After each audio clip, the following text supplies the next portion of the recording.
해외여행 유학을 다녀온 기자이며 교사였던 시인 백석은 화려하고 안정적인 외적 요건에도 불구하고 자주 쓸쓸함을 얘기했다. 그러나 그 쓸쓸함은 한편으로 그의 정신을 높은 경지에 올려놓는 원동력이기도 했다.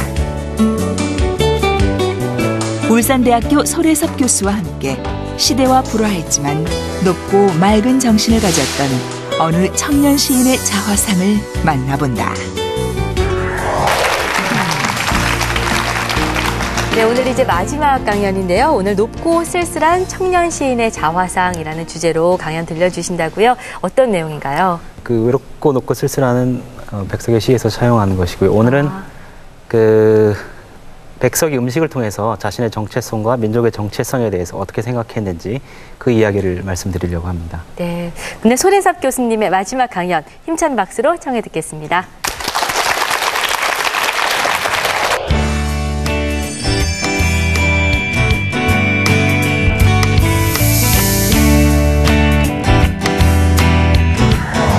네, 오늘도 여러분에게 질문을 하면서 좀 시작을 해보겠습니다.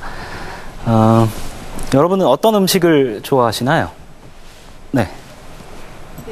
어머니가 호박이랑 두부 썰어서 넣어주신 된장찌개를 좋아하는데요. 제가 집에서 혼자 만들어 봐도 그 맛이 영 안 나더라고요. 네. 광고에서는 그럴 때는 조미료를 넣어야 된다고 얘기를 하죠. 그런 건 아니고요. 좀 더 나이를 드시고 어머니 말씀을 이해하게 되시면 아마 그 맛이 날 겁니다. 예, 또 다른 분은? 저는 라면을 좋아하는데요. 그 이유는 제가 저녁에 늦게 자는 편인데 이런저런 야식을 많이 먹어봤는데 라면처럼 간단하고 맛있게 먹을 수 있는 음식이 없는 것 같아서 라면을 좋아하게 됐습니다. 라면은 정말 맛있죠. 라면은 맛있을 수밖에 없습니다. 왜냐하면 조미료가 들어있기 때문에 그런 거죠. 오늘 강의를 좀 들으시고 맛있기는 하지만 좀 다른 음식도 드시기 바랍니다. 오늘 제가 방금 질문을 드렸는데요. 여러분도 각자 여러분이 좋아하는 음식이 있습니다. 그리고 거기에는 어떤 이유들이 있습니다. 백석 또한 좋아하는 음식들이 있었고 거기에 어떤 이유들이 있었습니다. 그래서 그 이유들을 오늘 말씀드리려고 합니다. 우선 백석의 절간의 소 이야기라는 아주 짤막한 시 한 편을 읽어보겠습니다. 병이 들면 풀밭으로 가서 풀을 뜯는 소는 인간보다 영해서 10걸음 안에 제 병을 낫게 할 약이 있는 줄을 안다고. 수양산의 어느 오래된 절에서 70이 넘은 노장은 이런 이야기를 하며 치맛자락에 산나물을 추었다. 예, 아주 짤막한 시입니다. 이 소 이야기를 하고 있는데요. 이 소가 이렇게 평범한 소 같아 보이지는 않죠. 이 작품의 배경이 되는 산은 그 수양산인데요. 수양산은 황해도 해주에 있는 산입니다. 근데 수양산이라는 이름은 여러분이 또 다른 데서도 들어보셨을 겁니다. 원래 그 이름은 중국에 있는 산 이름인데요. 그 백이숙제가 나무를 캐다 굶어 죽었다는 그 산이 수양산입니다. 그 산의 이름을 따서 수양산이라고 지었다고 합니다. 그런데 그래서 이 수양산이라는 지명은 이 산이 그렇게 단순한 산은 아니고 이 백이숙제가 나무를 캐먹다 죽은 건 자신들의 절개를 지키기 위해서 그랬던 거죠. 그런 어떤 절개나 이런 것들하고 관련이 있을 거라고 추측을 해볼 수 있습니다. 이 작품의 화자가 그러니까 노장을 만났는데 어떤 늙은이를 만났는데 절간의 소 이야기를 들려줍니다. 절간에 소가 있다는 게 좀 이상하긴 하지만 그런데 그 소는 너무 영험해서 자신의 병을 치료할 약을 알아서 그걸 금세 찾아낸다는 겁니다. 그런데 이 영험한 소의 모습은 다시 이 그 말을 하고 있는 노장의 모습과도 겹칩니다. 이 노장도 역시 산나물을 이렇게 뜯고 있는 거죠. 그래서 여기서 산나물을 캐는 것은 그냥 먹기 위한 어떤 음식이나 단순히 배고픔을 해결하기 위한 그런 나물이 아닙니다. 자신의 병을 낫게 하거나 또는 그런 어떤 정신적인 마음을 다스리기 위한, 또 이 작품의 배경이 수양산이라는 것, 그 산이 백이숙제의 고사와 연결되어 있다는 걸 생각하면 여기서 산나물을 추고 음식을 뜯는 행위는 자신의 절개를 지키고 고고한 정신을 유지하기 위한 그런 행위입니다.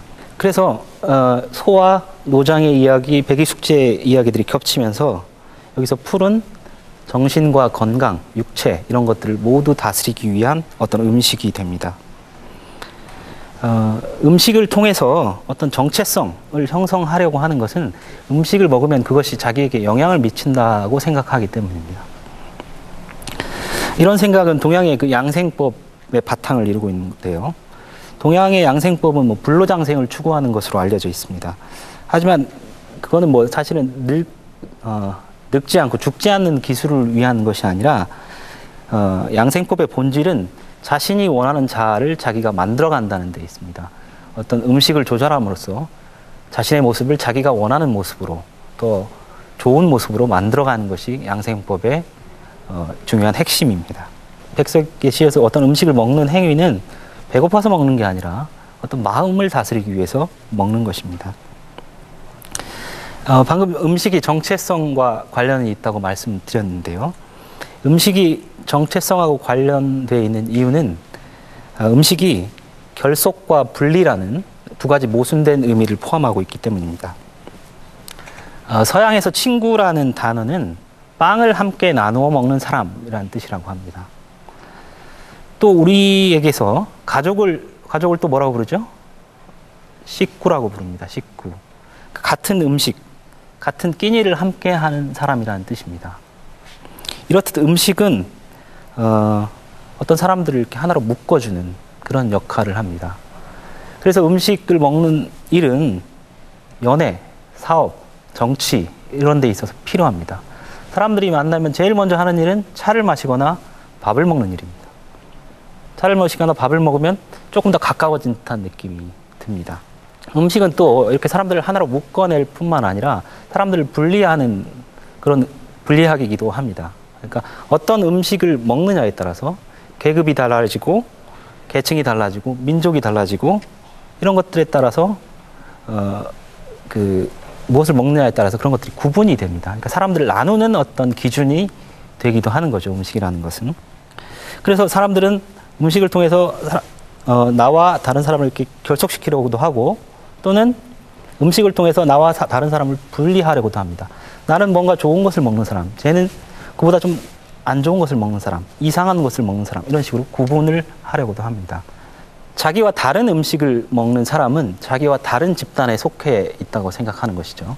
그래서 음식은 어떤 집단적인 정체성을 확립하는 표지가 되기도 하고 우리 집단과 다른 집단을 구분하는 표지가 되기도 합니다.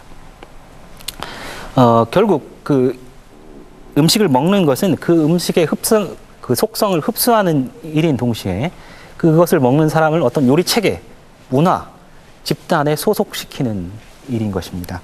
그런데 그 요리 체계라고 하는 것은 항상 어떤 우주관, 세계관과 결부되어 있습니다. 그래서 어떤 요리 체계에 편입이 되면 그 세계관이나 우주관을 따르게 되는 거죠. 그래서 그것은 마치 그 새로운 종교를 믿는 일하고 비슷한 것입니다. 제가 그 첫 번째 강의에서 내가 이렇게 외면하고라는 시를 소개한 적이 있었는데요. 이 시는 되게 재밌습니다. 되게 짤막한 시인데 그 시를 한 번 더 살펴보겠습니다. 이 작품에서 재미있는 것은 내가 무엇을 외면하고 이렇게 돼 있는 것이 아니라 내가 이렇게 외면하고 거리를 걸어가는 것은 이렇게 시작합니다. 그래서 외면하고의 목적어가 생략되어 있습니다. 무엇을 외면하고 있는 것인지는 나타나 있지 않습니다. 근데 이걸 거꾸로 얘기하면 그 목적어의 자리에는 많은 것들이 들어간다고 생각할 수 있습니다. 우리 전라도 사투리 거식이란 말이 있습니다. 거식이라는 말로는 모든 단어를 다 설명할 수 있습니다. 저도 전라도 사람인데요. 예전에 어떤 아주머니 둘이 얘기를 하는 걸 봤는데 그 아주머니들의 대화의 60% 이상을 다 거시기로 이야기를 합니다.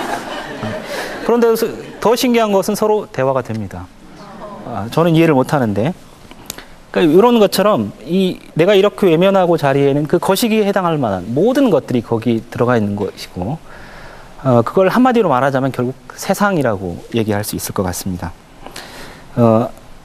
백석이 나와 나타샤와 흰 당나귀에서 세상 같은 건 더러워 버리는 것이다 이렇게 얘기를 했는데 그 버리는 것, 그 세상이 바로 그 외면하고 앞에 목적어라고 말할 수 있을 것 같습니다. 그래서 결국 이 시에서 얘기하는 것은 내가 이렇게 세상을 다 버릴지라도 결코 버릴 수 없는 어떤 것들이 있는데 그것이 바로 무엇이냐 하면 너무나 좋은 날씨, 가난한